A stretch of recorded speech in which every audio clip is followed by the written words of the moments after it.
When I started, their number was 2022. I said, what about you invest in enablement and we bring it up 2 years? And of course, they laughed me out of the room. But it's happened, right? We're going to be $1 billion in 2020. We have over 2,200 salespeople, anywhere from inside sales to enterprise, folks that are all over the world. We're expanding pretty quickly. And guess, this is a 5-year map of RingCentral stock price. Guess when enablement started? Right? That is the day that I started and started putting the programs in. The stock went from about 20 to, on Monday, it hit 126. So in a little over 2 years, right? It's pretty amazing. It's not there today. It was a bit of a drop, but we're okay. So why did this happen? What did I do? Well, a number of you have already seen this, but I'm going to go through it fairly quickly anyway, is that the vision of sales enablement. How many people, their leadership thinks sales enablement is just training? How many of you have had that talk, that discussion? Most people in the room, right? So every company I've been at, they're like, hey, we need sales enablement. And I'm like, what is it to you? Well, training. I'm like, you know, that's an important part of it, but it's not all of it. There is so much more that enablement can do. So I talk about the 4 pillars, right? And the 4 pillars are, did they get the memo? Do you have everything that they need? Are you delivering the right content at the right time, right? Just in time. And what works and what doesn't? So let me talk about each of these pillars. So the first one, did they get the memo? This is all about communication. This is the go-to-market strategy number 1 established? Is it a good one, right? So get involved in those discussions to make sure the go-to-market isn't all me, me, me, me, me. It's really how do we provide service to our customers. Does everybody know it? Is everybody aware of what that go-to-market message is? If I go to anybody in the company, tap them on the shoulder, could be somebody answering the phones, could be somebody in our IT department, and I say, what does RingCentral do? They all can have pretty much the same message. We connect people, right? That's what we do. So do they have everything that they need? And this is one that we all struggle with, right? Which is, there's a ton of content out there. Everybody wants to help, right? And how do you make sure that the content is, number 1, accessible, is on message, and that it's available for everybody, right? So that's, do they have everything that they need? Next one is, are you delivering the right content at the right time? How many people in your onboarding plans teach new hires how to do proposals right off the bat when they aren't going to do their first proposal for months, right? So it's, consider that. What is the activity-based enablement that you're running, and are you running it at the right time for the right people? And are you delivering the right information? So as a rep, I not only do I want to be able to get the information when I need it, but I want you to push the information to me when it's important to me. Now, this is also, it's a very fine line, because I think when we started RingCentral, we pushed everything to everybody. And we learned pretty quickly, yeah, not so much, right? You've got enterprise reps that are like, hey, I know all that, I don't want it. So we had to be much more prescriptive in what it is that we were pushing, when we were pushing it, and how we were doing it. And then what works and what doesn't? This is a tribal knowledge piece. This is the one that a lot of us forget to do, which is it actually working? Are we hearing from the people in the field? Is what they're doing working? And if it is working, how do we make sure that everybody is doing that? If it's not working, how do we make it stop, right? How do we make that done? So those are pretty much the 4 pillars of enablement for me.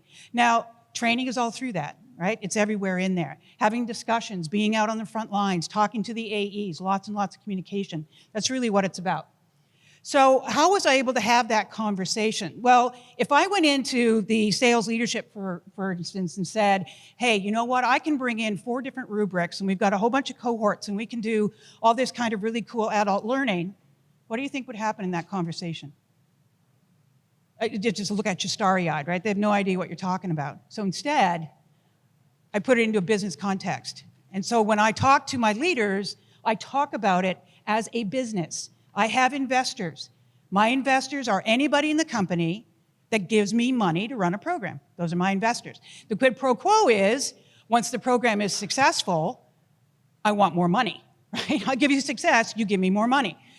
Then I have the supply chain. And the supply chain is, again, anybody that wants to put something in front of my customers. And my customers are the sales managers. My customers are not the salespeople. My customers are sales managers because they're the ones I have to partner with.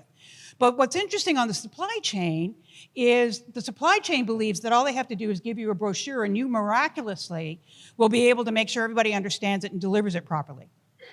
That's not how it works. Instead, the discussion I had with my marketing team is your biggest challenge is adoption, right? I've heard numbers anywhere from 60 to 92% of content done by marketing is never seen, right? That's their biggest complaint. Nobody uses our stuff. And I said, you want your stuff to be used, then put it in the language that salespeople can have and can use. So how do you do that?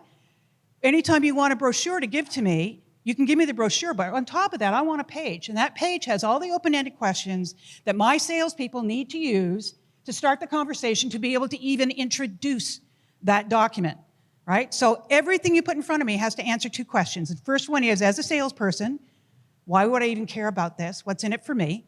And secondly, how is it going to help my customer buy from me?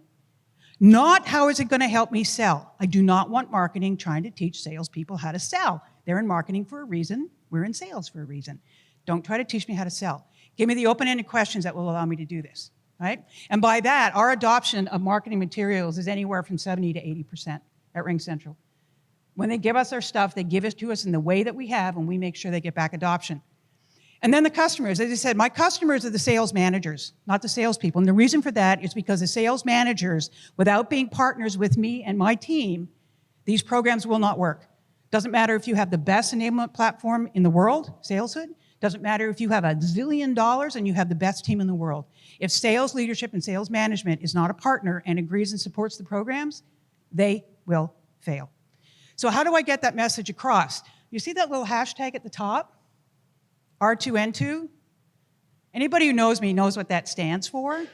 It stands for responsible to, not for. So what does that mean? That means as enablement people, we're responsible to sales. We're responsible for providing the programs. We're responsible for making sure they get the information that they need.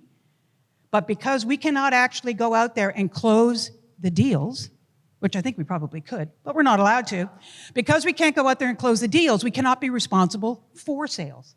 The managers are responsible for sales. So responsible to, not for, means that our partnership needs to be there in order for these programs to work. And at RingCentral, it's there. When I interviewed at the very beginning, I had the Senior VP of Sales said to me, well, this is all well and good, but what happens if my people don't do it? What are you going to do? I said, I'm not going to do anything. What are you going to do? And he chuckled, and I said, that's the deal, right? If you want this done, then you're the ones who are going to have to be in partnership with me. So that's what that means. So my team, when I started at RingCentral, I had a team of 3.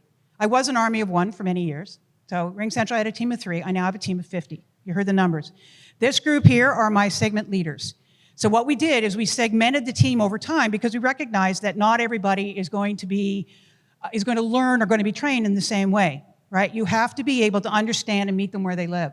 So I've got 2 of my extraordinary people here today. I've got Sarah Frick, who does my majors in enterprise. She's a segment leader there. And I have Melissa Regan, who was doing my BDR, but is now doing all of my onboarding globally to make sure all the programs are working the same in every location. And there's a bunch of other folks, but this is what happens, right? When you show success and the programs work and you get the ramp time reduced and you get all that done, they give you more money and your teams can grow. So we've done fairly well. I mean, those 2 charts, they're SalesHood charts, love them. That shows the activity. And as with all things, activity is cyclical. Net Promoter Score is great, right? 61. I think it was 23 2 years ago. Then it was 40 last year, and now it's 61. So the programs are getting better. The bottom one has to do with, and this was actually requested by that same SVP, wanted to know what are people looking for and what are they using inside SalesHood, right? That's what that is. So it tells us what actually is being used and what's not. And again, this was asked for by the SVP. It's not something we came up with, which is awesome. We have essentially a playbook online. So we've taken and we sorted it in such a fashion to think about how do salespeople think, right? When they're going to a portal, for example, what are they looking for first? They're probably looking for product, then they're looking for competition, then they're looking for customer. So we sorted it in an order that was going to be the way salespeople think. That was really critical. Some of the programs we have a lot of them running now. We started very slowly. We started by revamping onboarding, and we started by creating a portal, right? Those are the two things we did. But there is a lot of stuff going on right now. And these are just some of the programs. And the reason we can have these programs, and the reason you'll see two of them today that are just unbelievable, right? You hear people say this, and I say it too. I hire people that are smarter than me. Holy crap, well, you see what they did. It's just amazing, right? The work that they've done. I'm serious, it's unbelievable. And why do they do that? Because I protect them. If anybody wants to get to my people, they have to come through me. And I love those conversations, right? So it's about protecting them. This is a banner my team created. I didn't do it. They call me the she-wolf, right? I'm sure nobody's really surprised about that. But I'm the she-wolf, but it's the Thatcher Wolf Pack, right? Everything that they produce has hashtag Thatcher Wolf Pack on the bottom. It's awesome. So we protect the team. We also celebrate every single success. Every single one. And some of those successes could be, hey, you got 50% of the reps to go through this huddle. Yes, you celebrate it, right? When they do something right, I scream it to the rooftops. Everybody knows. If something goes bad, I take full responsibility for it, right? Because, I mean, what's somebody going to do to me? I mean, really? I've been in the game long enough. It's like, okay, whatever. Knock yourself out. So this is pretty much what it's about, right? It's about protecting your team. It's about making sure you celebrate successes. And by doing that, they are willing to take the risk, and they're willing to create programs like these two did.